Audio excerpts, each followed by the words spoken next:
independientemente del contexto, ustedes fíjense dónde se identifican como emprendedores. Y al hacer ese trabajo de decir, bueno, acá sí, yo en realidad acá tomo el liderazgo y hago y en ese identificarse ese emprendedor, ¿qué características encuentran?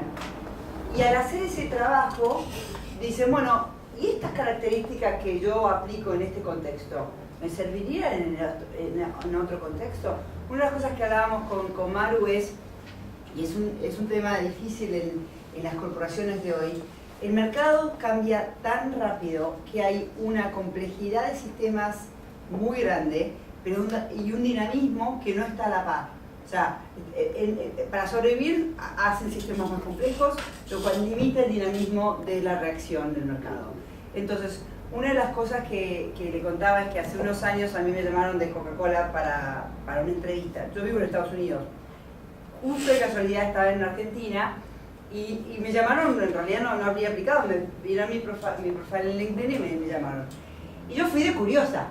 Y cuando me senté, digo, yo quiero contarte que yo no vivo en Argentina, o sea que, aunque si vos tenés un trabajo no te lo voy a poder actuar, pero me causa curiosidad que me hayas llamado de la nada. Y lo que me decía, porque cuando lo veo mi perfil es bastante emprendedor, lo que me decía es que Coca-Cola estaba cambiando un poco sus estructuras para hacer cost centers, digamos, centros más autónomos que sí, que responden a una casa central, a un paraguas, pero que tenían que tener una dinámica casi como startups. Entonces que estaban en la parte de recursos humanos evaluando y entrevistando gente con perfil de entrepreneur y ver, bueno, porque ahí es un desafío para la empresa, ¿cómo seducís a gente de este perfil? Que no es lo que seduce, claro. O sea, es como decía Maru, si vos me das el laburo ideal, pero me decís tengo que estar acá todos los días, los próximos 10 años, me mataste. Entonces ahí hay un aprendizaje que viene de la parte de las empresas, es bueno, si yo quiero este perfil, pero ¿cómo lo atraigo? ¿Qué le ofrezco?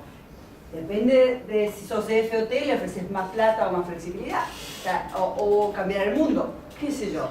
Hay distintos niveles, pero es importante intentarlo. Entonces, ¿dónde se ven emprendedores? ¿Y qué características identifican? ¿Y cuáles de ellas valdría la pena desarrollar en otros contextos? Bueno, este es el momento de ustedes, ciertamente. Es una pregunta, porque en realidad hablando de acá de los tipos de personalidad y que estuvimos hablando de estadísticas, ¿cuál sería el porcentaje de estas letras que son emprendedores? Realmente el tipo que se tira la pileta, el tipo que deja el jefe, el tipo que prefiere el sueldo variable sobre el fijo. Sí. Bueno, hay estudios, yo no lo quise poner en la presentación porque así como existen esos estudios, existen otros. Claro, exacto. Entonces, ¿qué fue lo que hicieron? Tomaron un set de emprendedores y evaluaron cuáles eran sus características de personalidad. Salió que hay mayor cantidad de extrovertidos que introvertidos, lo cual tampoco dice demasiado. Es verdad que hay un montón de situaciones que el emprendedor tiene que enfrentar en donde tiene que entrar en contacto con lo que fuera, los inversores, lo que fuera, los clientes, lo que fuera, en cuyo caso ser extrovertido puede sumarle. Sin embargo, también es verdad que hay un montón de emprendedores introvertidos súper exitosos. Yo creo ciertamente que Bill Gates es introvertido. Después hay, la verdad es que si te metes en internet hay debates respecto de cómo son los perfiles de grandes emprendedores. Esa es la primera cuestión. La segunda, bueno, claramente hay mayor presencia de N que de S. Sin embargo, yo creo sinceramente que hay gente S que puede innovar con lo N que tiene en su campo, ¿no? Porque como digamos, el S necesita tener determinado nivel de conocimiento como para poder sentirse sólido, va a innovar en ese campo. El innovador que tiene mucha N no importa en qué campo. Claro. Casi que sin querer queriendo. Exacto. Después la tercera, T o F, de vuelta, en realidad depende del tipo de emprendimiento. Porque si es un emprendimiento social, seguro que hay más F que T, seguro. Eso no quita que necesiten determinado nivel de T como para poder salirse del aquí y ahora y poder proyectar, ¿no? En general la F tiene más el foco puesto en el aquí y ahora y la T va más hacia adelante. Y por último, bueno, J o P pasa lo mismo. Hay de las dos cosas. Para muchos la J es súper importante en el sentido de que es lo que te permite poner en marcha, digamos, setear. ¿Se acuerdan que el J quiere resolver, el P quiere tener las opciones abiertas? Ahora, el riesgo de tener demasiada J es hacer proyecciones inútiles, ¿no? Porque uno proyecta demasiado y planifica 10 años adelante cuando no se sabe qué va a pasar dentro de 10 años. El riesgo de tener demasiada P es quedarte demasiado tiempo juntando información y no ir poniéndote metas acá para ir avanzando, ¿no? Esas son las letras que prevalecen en general, pero no significa más que eso. El que prevalecen en emprendedores que ya han emprendido, que no sabemos cómo va a ser el perfil del emprendedor dentro de 20 años. No sabemos. Ahora, si vos sos un NFP, te conviene buscar un socio que tenga mucha J para que te ayude a bajar a la tierra tus ideas que no vas a poder ejecutar nunca en tu vida. Exacto. Lo que decíamos con Maru es que dos P's no van a ser un buen equipo emprendedor. Dos J's. Dos J's no pasa nada. Depende del nivel de P que tengan, en realidad. Por eso es importante ver adentro, no la cosa de blanco o negro, sino qué cantidades. Porque, por ejemplo, yo soy NTJ, ¿no? Como les mostré, pero tengo casi empate entre JP. Yo. No así con la T, como vieron en el gráfico, tengo mucha más T que F. Lo cual me hace una mujer poco común. ¿Cómo es el test? ¿En qué consiste el test para ver? El test son preguntas, tenés distintas extensiones de test. Preguntas de autoconocimiento.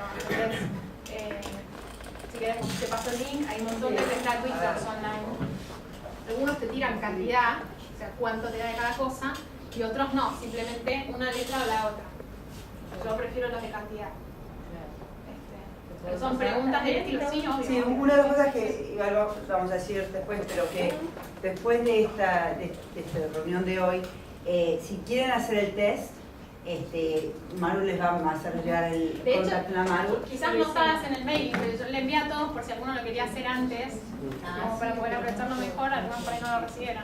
Y, o sea, Maru trabaja directamente con él, pueden trabajar directamente con Maru, y de parte mía yo les ofrezco a todos, podemos dar media hora de coaching para revisar y hacer preguntas y evaluar dónde pueden trabajar algo, lo que quieran. De hecho, los que quieran tener el gráfico, también pedid y se os dará, pero... Okay. Perdón, primero nos hacemos...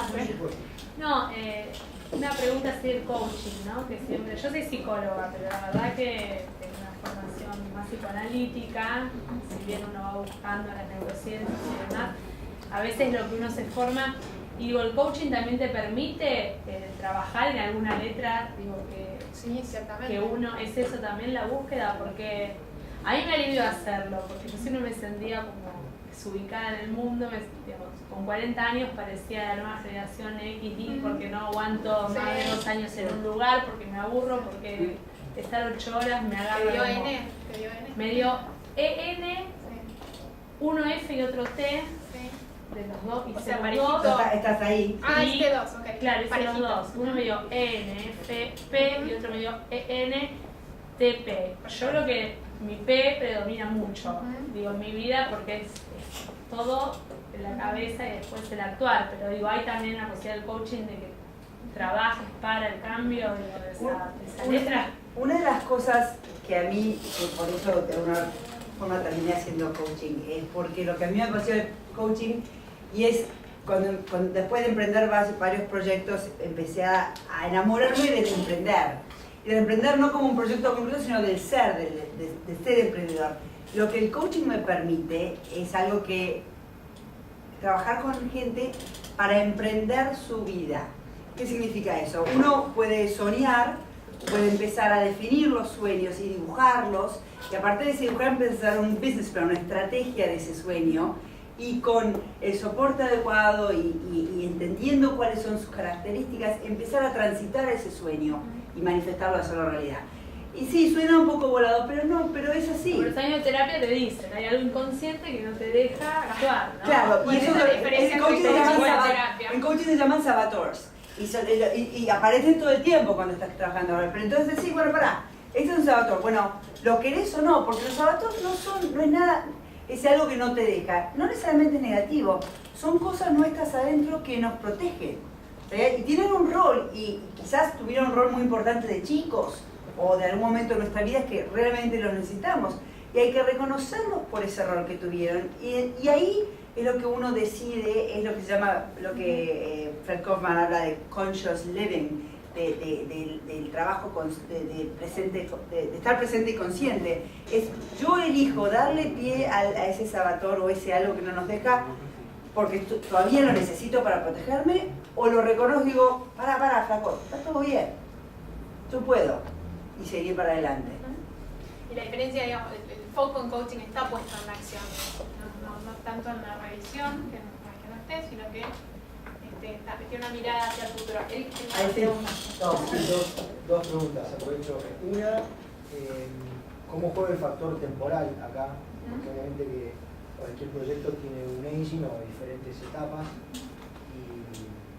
Y la otra pregunta es, ¿cómo juega el afuera? Porque me parece que esto es muy analizarse uno y autoconocerse uno, pero muchas veces con un buen autoconocimiento de uno hay contextos, me ha tocado trabajar afuera, a veces cambia el entorno y por más que yo me conozca eso también les acomoda y con el factor temporal también, ¿cómo incide eso?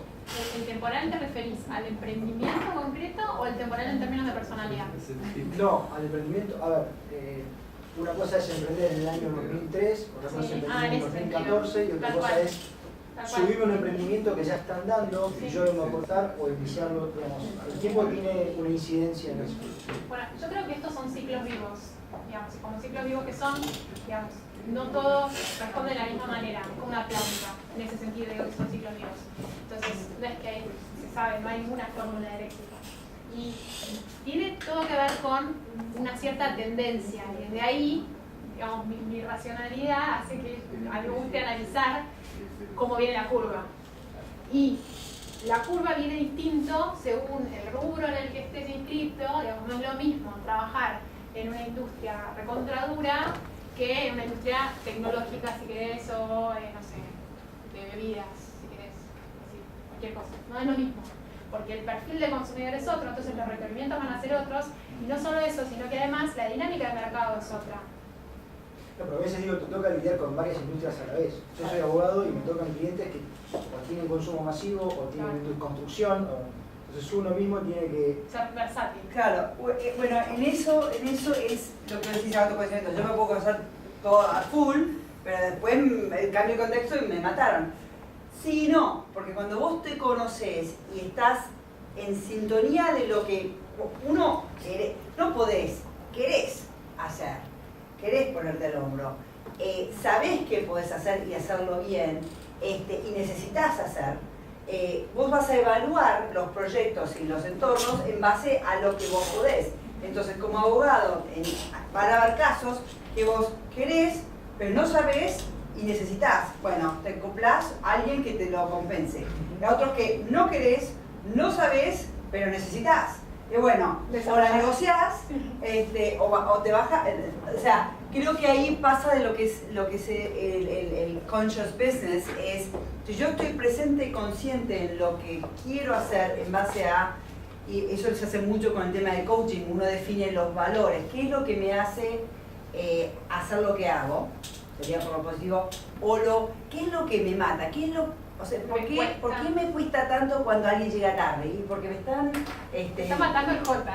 Claro. El pie no es problema. Entonces, si vos sabes, tenés en claro tus valores y tenés en claro lo que se llama life purpose o propósito, o dónde querés ir, dónde tenés en 5, 10, 15, 20 años, con eso claro y sabiendo cuál es tu estilo y dónde tenés lo que se llama resonancia, donde estás a tu mejor momento, mejor lugar, ahí puedes elegir.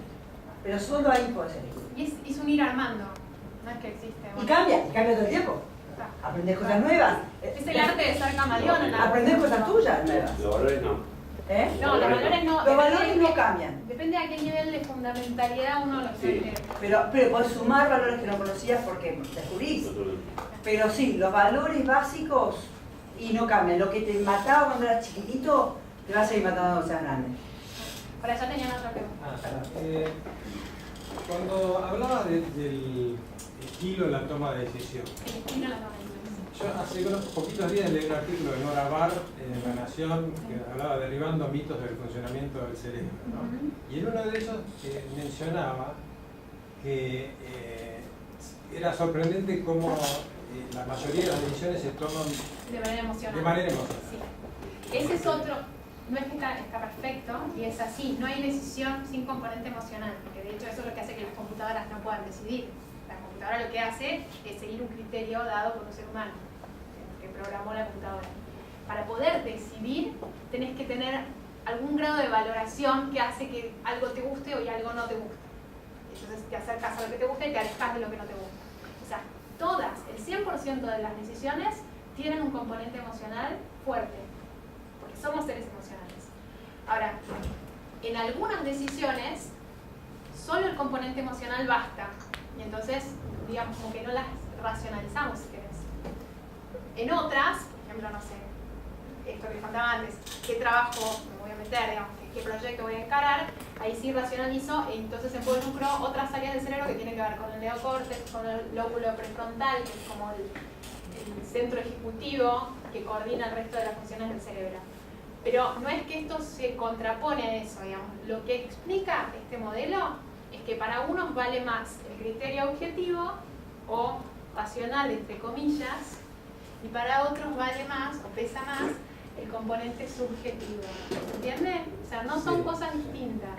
Yo sabés que había, Sí. digamos, mientras vos desarrollabas esta teoría, digo, por ahí tiene que ver con que uno toma decisiones bajo presión o no, y cuando toma bajo presión, ahí está más condicionado. Bueno, una de las Bajo cosas presión que- sale lo que sos. Claro, exacto. Por supuesto, el contexto también es un ingrediente muy importante. Pero lo que decía Maru es, y que quiero hacer hincapié porque, de nuevo, somos todos todo. Somos más uno, o más fuego o más agua, pero cuando vos decías de T o de F, somos todos T y F. Bajo presión y bajo estrés, hay miles de estudios hechos en esto, uno tiende a ir a lo que Lo más es básico, naturalmente. exacto. Hay Anne Betts, es una coach que trabaja mucho con lo que es neurociencia y trabaja, evalúa lo que es el hemisferio derecho e izquierdo. El hemisferio izquierdo es el hemisferio racional. Es lo que dicen que el mundo se ha vuelto hemisferio izquierdo. Todos es lineal, es organizado, es racional. El hemisferio derecho es el creativo, es el más humano, es el más Holístico. aire. Igual se funciona en red, digamos ya. Está. Pero lo que esta señora decía es cuando uno está en estado de estrés va al predominante. Y por ejemplo el OCD, como decís, el que es obsesivo compulsivo, que tiene que tener bueno, en estado de estrés Trastorno el obsesivo obsesivo compulsivo no puede tener una pila de libros desordenada, y es así. Y el volado, el que todo va, se va al otro extremo. Entonces los dos necesitan de los dos, porque uno lo balancea. Y al conocer nuestra tendencia, podemos manejar el estrés. Exacto. Y ves las señales de alarma como para... Claro, para Sí, opa, engage, tengo que decir, frenar un bueno, poco. claro, esto no lo puedo manejar, me voy al otro lado. Pido ayuda, por ejemplo. Sí. Por allá. Yo hoy acompaño en la mitad del tiempo a emprendedores con programas de gobierno y con incubadoras y con aportes no reembolsables. Y muchas veces pasa que hay un punto donde en el emprendimiento no se están logrando cosas. Hace poco me pasó uno muy fuerte, casi que era un boicot del emprendedor.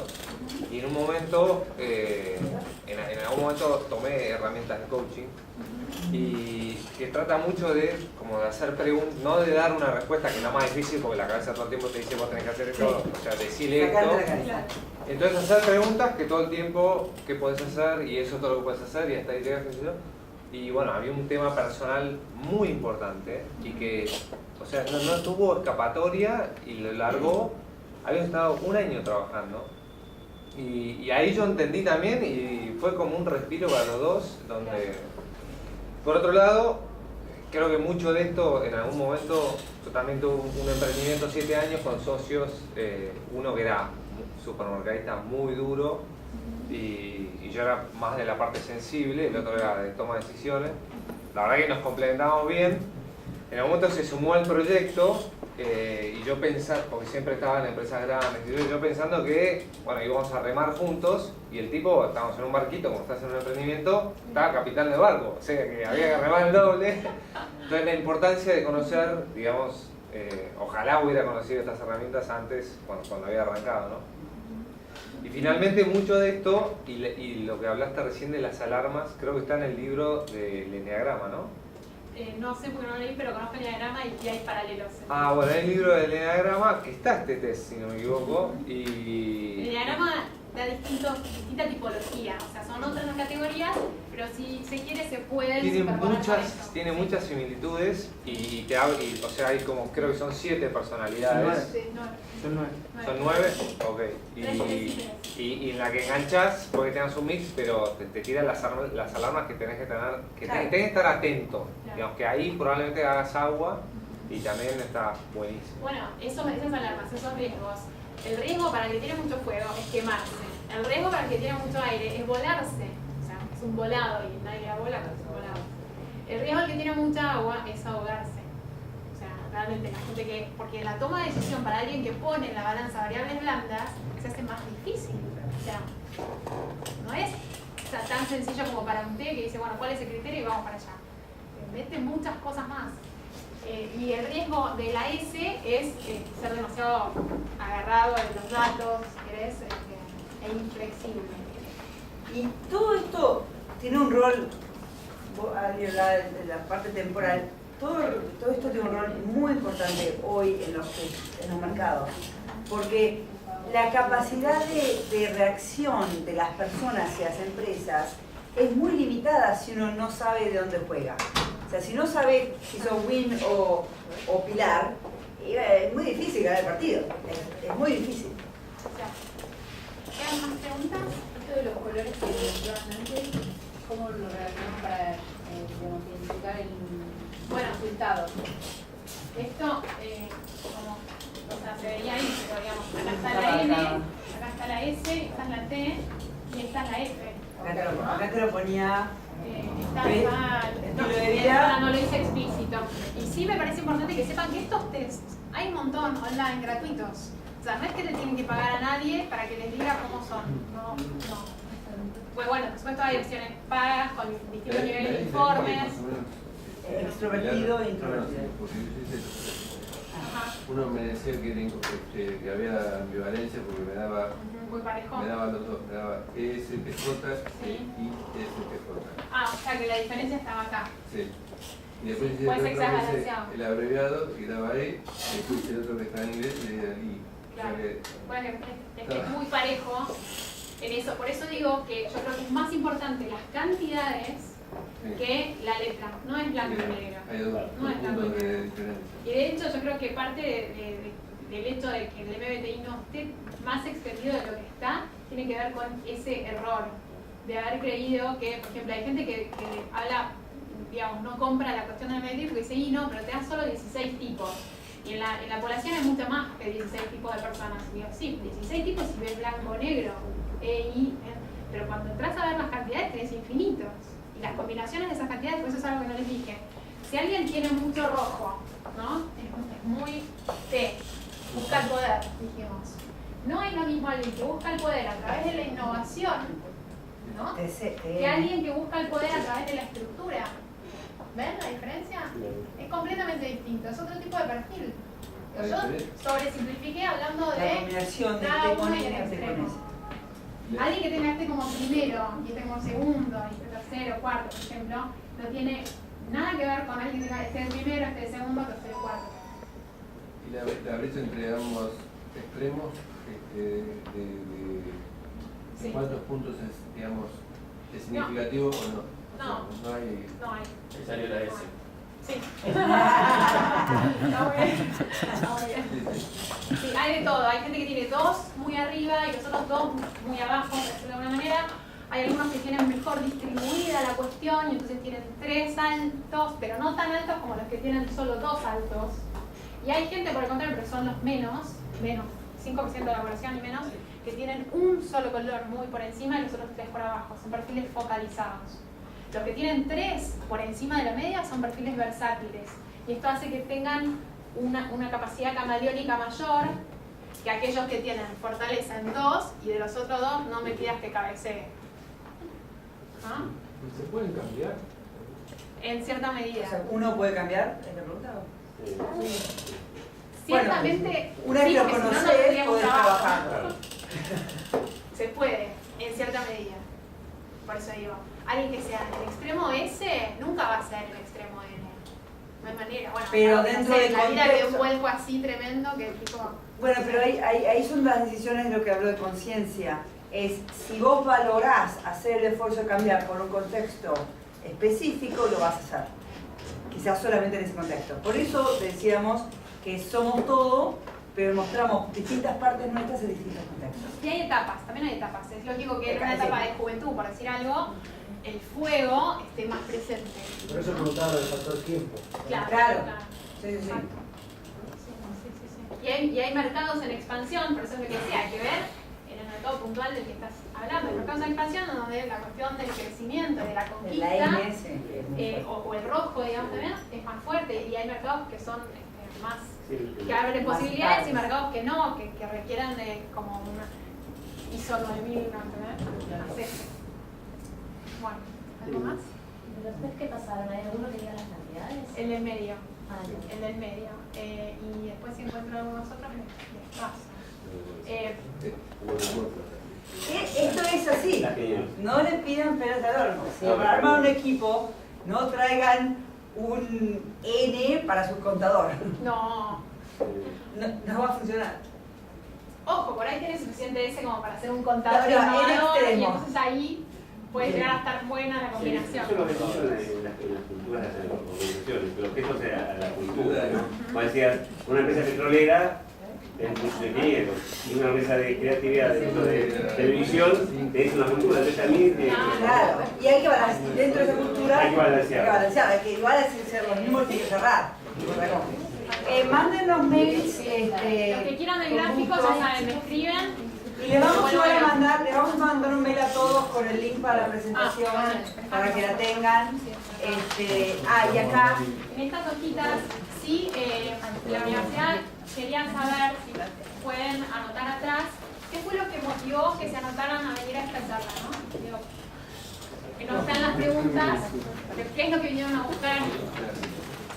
La razón de esa pregunta es que en general las charlas o workshops de entrepreneurship son más concretas de tengo el proyecto, cómo hago mi plan de negocio, o tengo el proyecto, cómo se hace una ronda de inversión. Y esto fue distinto, era plantearlo desde otro lado totalmente distinto.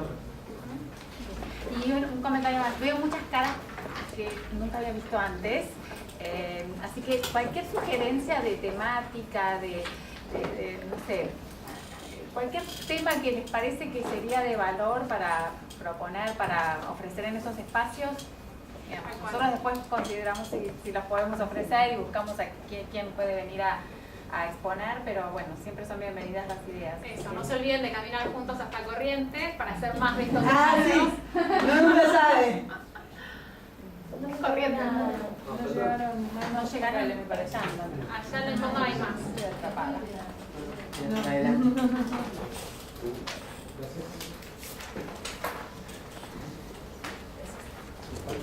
Por ahí.